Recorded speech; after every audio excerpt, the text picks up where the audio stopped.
वैसे वाकई सोचे ना किसी आपकी ऐसी शख्स से मुलाकात हो जो देखने तो बड़ी प्रीमियम प्रॉपर हो, लेकिन खूबसूरत पर्सनालिटी हो, लेकिन आप जैसे उनके करीब जाए तो बदबू का एक भपका सा है, तो फिर कभी दिल करेगा उससे मिलने का?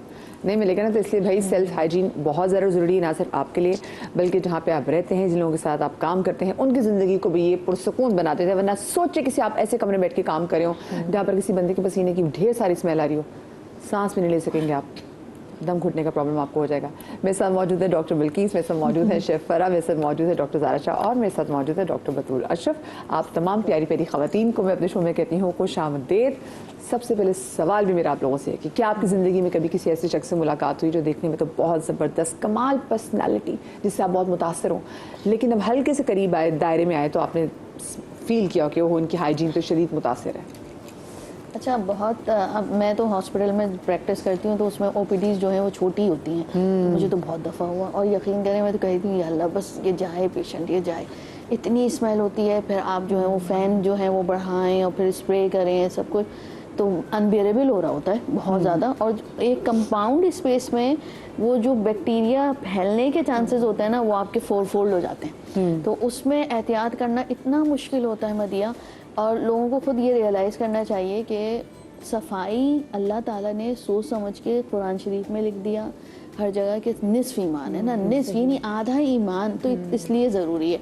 अच्छा, ये जो मैं पैकेज देख रही थी ये पूरा उसमें, और मैं सोच रही थी कि इन सब चीज़ों के लिए पानी बहुत ज़रूरी है। और पानी का इस्तेमाल वाइजली भी बहुत ज़रूरी है। आप थोड़ी सी बचत के साथ उसका, मैंने देखा है लोगों के घरों में टैंकर डल रहे होते हैं और उसके जब ओवरहेड टैंक फिल होता है तो बाहर बह रहा होता है पानी सड़क पर, ठीक है। अभी जो है वो कराची में सड़कें बन रही हैं और बेचारे जो हैं वो नाजिम वाजिम जो होते हैं वो कह रहे थे अल्लाह का वास्ता आज ही तो सड़क बनाइए, कम से कम गाड़ियाँ तो आप उस पर नहीं वॉश करिए, सड़क रहेगी कहाँ। तो सिर्फ ये सेल्फ हाइजीन जो है वो स्टार्ट होती है हमारे दिमाग से, दिमाग से लेकर अगर आपको एहसास नहीं है ना कि आपके शूज में से स्मेल आ रही है, हाँ, तो आपसे बड़ा जो है वो कोई बेवकूफ नहीं है। ये भी बहुत होता है, बहुत इम्पोर्टेंट है। सॉक्स पहने होते हैं और जब अपने जूते उतार के आते हैं, एग्जैक्टिव पोस्ट पे देखा है लोगों को। एंड मैं बैंक कभी आपने कुछ कहा उनको? और यस, मैंने तो कह दिया बिल्कुल। वो डायरेक्टर थे और मैंने कहा देखें you have to work on your liver, it's not an issue. Doctor है वो ये नहीं कह रही अपनी जुराबें आपकी गंदी हो गई, बिल्कुल। मैंने कहा देखिए आप जो है ओबेसिटी के उसमें आते हैं, you have to work on your liver. तो फिर वो जो है ना वो सीरियस हुए थोड़ा सा ना, तो कहेंगे डॉक्टर मुझे इससे पहले किसी मैंने बहुत जो है अपने वर्कआउट्स कराए हैं, लैब्स करवाने सब कुछ, and nobody has diagnose it. तो मैंने कहा मैं सारे आपको लिख कर दे रही हूँ, आप करें। कह रही मेरी, कहने लगे मेरी बीवी भी इस बात से परेशान है। अवेयरनेस नहीं है, अवेयरनेस। लेकिन आपने जैसे बात की ना तो मतलब ये नहीं कि उनको बुरा लगा, उल्टा वो वाकई परेशान हो गए। ज़रा आपके साथ कभी ऐसा हुआ कि कोई शख्स जो देखने में बड़ी पर्सनालिटी जबरदस्त टिप एंड टॉप, लेकिन हाइजीन का इशू? अक्सर होता है, कभी कभार हम लोग मिलाद में कहीं महफिल में होते हैं, एक लेडी है, शी लुक्स रियली ब्यूटीफुल और वो ड्रेसिंग भी बहुत अच्छी करती हैं, पर वो जैसे ही थोड़ा करीब आती हैं सब लोग रेड अलर्ट हो जाते हैं। मुझे लगता था कि मैं सिर्फ होती हूँ, सब लोग रेड अलर्ट हो जाते हैं, गले न लगे ऐसी सिचुएशन। बट पता है उनको फील नहीं होता। मैंने सोचा कि सब एम्बैरेस हो रहे हैं और उनके बारे में बात कर रही, तो फिर मैंने उनको एक दफ़ा कह दिया, बिकॉज उनको बहुत ज़्यादा स्वेटिंग होती है और अंडर आर्म्स ना बिल्कुल वो हो जाते हैं, तो फिर प्रॉब्लम है। फिर प्रॉब्लम है। तो मैंने उनको बड़े प्यार से कहा, मैंने कहा देखिए इसकी ट्रीटमेंट है, बोटॉक्स ट्रीटमेंट है, हाइपरहाइड्रोसिस है, आप इसका केयर करें क्योंकि देखिए ये एक्सेसिव स्वेटिंग है।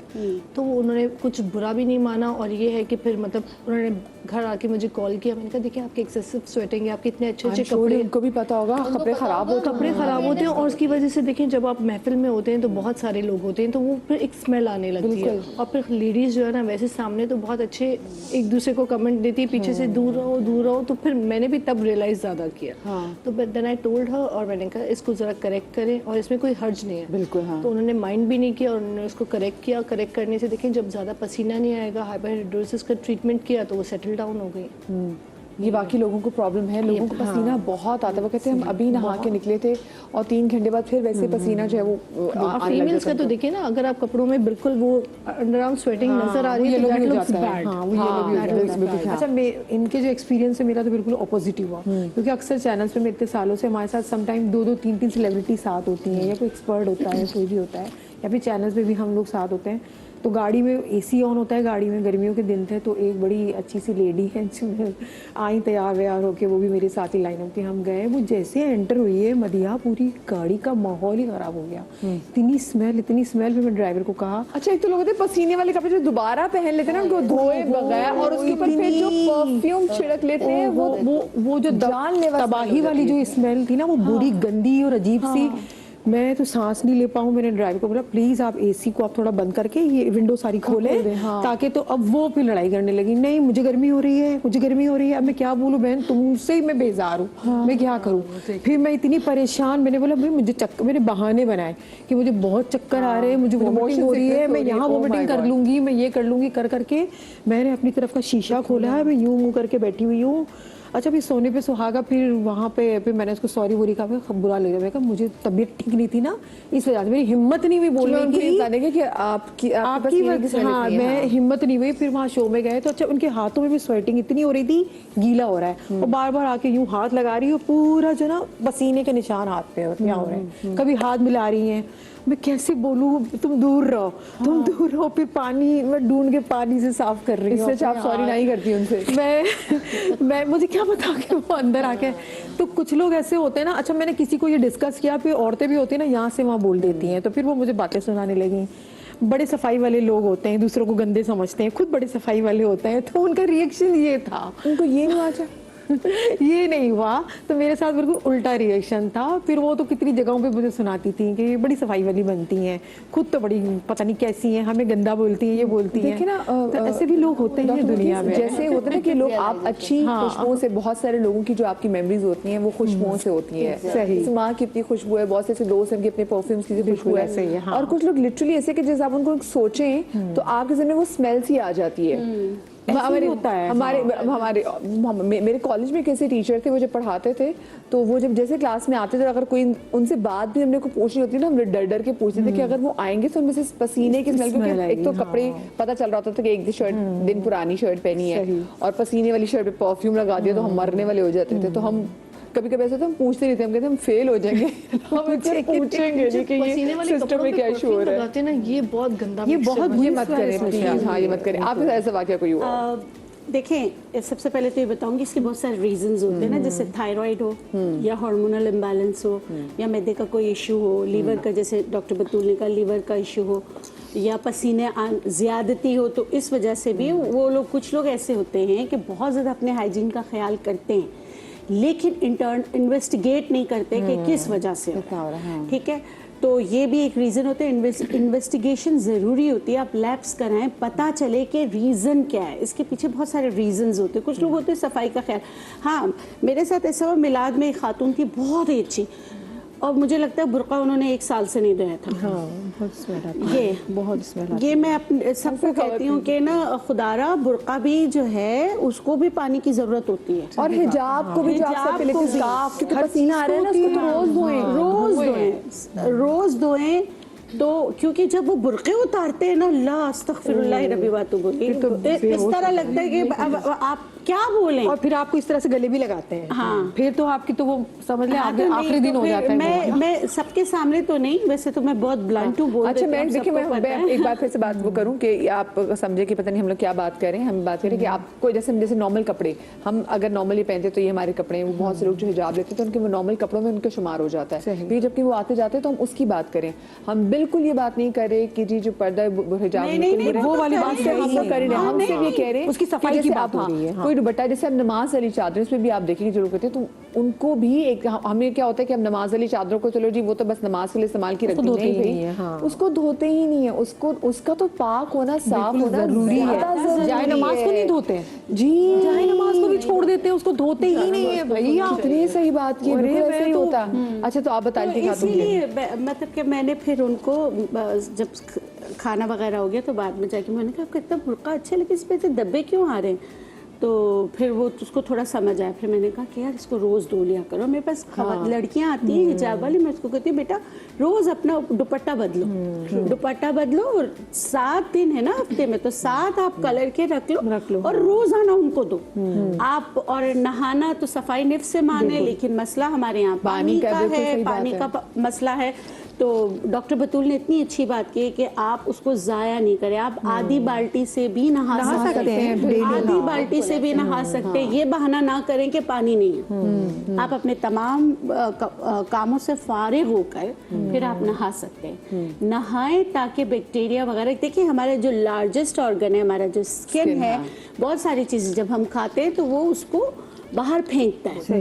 अगर उसकी सफाई स्क्रबिंग ना हो तो वो रह जाती है और वो बहुत सारे बीमारियों में तब्दील हो जाती है। तो इस वजह से नहाना ज़रूरी है। बाज़ औक़ात आपके घर में मैं भाइयों की बात करूंगी, अपनी बहनों की क्यों करूं, भाई भाइयों का भी ये समस्या है। आते जैसे ही मोजा उतारते ऐसा लगता है चूहा मर गया, सब भाग जाते हैं। जैसे अगर है जैसे हम वो बता रही थी हाँ, तो वो भी जो है ना मोजे सॉक्स धोते ही नहीं है, ऐसे उतारा उसी में ठोसा, दूसरे दिन उसी से निकाला पहन लिया हो भाई खुदा के लिए। अच्छा, उनको खुद को स्मेल इसलिए नहीं आती कि वो यूज्ड टू हो चुके होते हैं, उनकी फैमिली यूज्ड टू हो चुकी होती है। उनको भी आ रही होती है, बट वो अपना मन मान लेते हैं। नहीं, सुस्ती में होते हैं। सुस्ती नहीं तो उनको दूसरों का तो ख्याल, मैंने बहुत सारे लोग ऐसे देखे मदिया जो खुद का, उनको दूसरों का ख्याल नहीं होता। ये ऐसा इशू है कि अगर हम ये कहें कि ना सेल्फ आपको एनालिसिस आपका नहीं है, मुझे नहीं लगता कि आज के दौर में आपका सेल्फ एनालिसिस नहीं होगा। हम सिर्फ डिनाइल स्टेट में रहने के आदी हो गए हैं। ठीक है, हमारे यहाँ क्या इशू है, आप एक मग्गा पानी से भी रोजाना शावर ले सकते हैं। इट्स नॉट नेसेसरी कि आप जो है जी शावर जो है वो बात लेंगे और सब कुछ वो करेंगे, इतना वो नहीं है। सफाई का मतलब ये कि आपने अपनी बॉडी पाक कर ली, आप थोड़ा सा इतना सा पानी लेकर आप रोजाना के बेसिस पे अंडर आर्म्स, अंडर लेग्स, अपने पैर आप धोने की आदत तो डालें। स्मेल बहुत ज्यादा आ रही होती है, बात कर रहे होते हैं, बहुत ज्यादा स्मेल आ रही है। अच्छा, इन सब चीज़ों को मुझे ब्रेक की तरफ जाना है, और ब्रेक पर जाने से पहले हम याद करना चाहेंगे शेफ राहत को। हमने तो बचपन में वो जो टन डना डन डन जो उनका स्पेशली होता है, घर में खुद भी कभी कोई चीज़ अगर अम्मी कभी से भेज देती थी कि बेटा कोई यूँ चीज़ करो, तो हम भी वहाँ पे एक डन डना डन डन करके आ जाते थे, क्योंकि उनसे इतनी प्यारी उनकी यादें वाबस्ता थी। उन्होंने लोगों को इतना सिखाया है, उनका हंसता मुस्कुराता चेहरा जो है।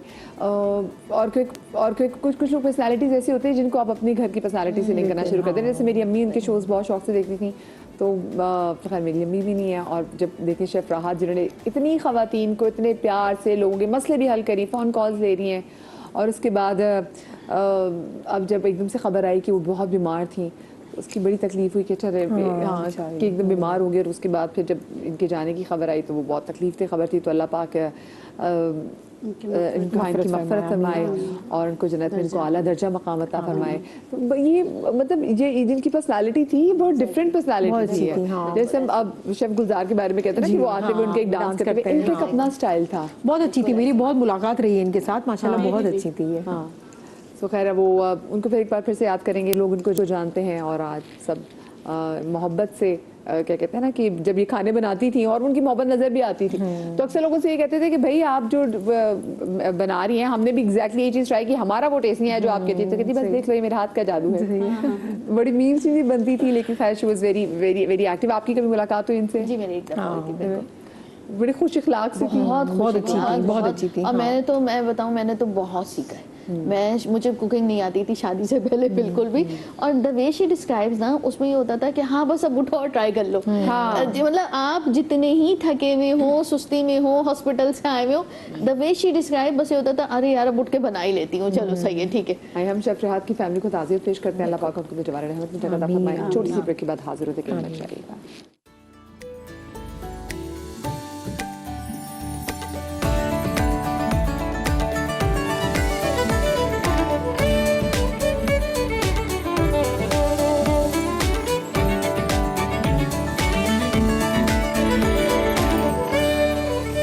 जी जनाब, welcome back after the break.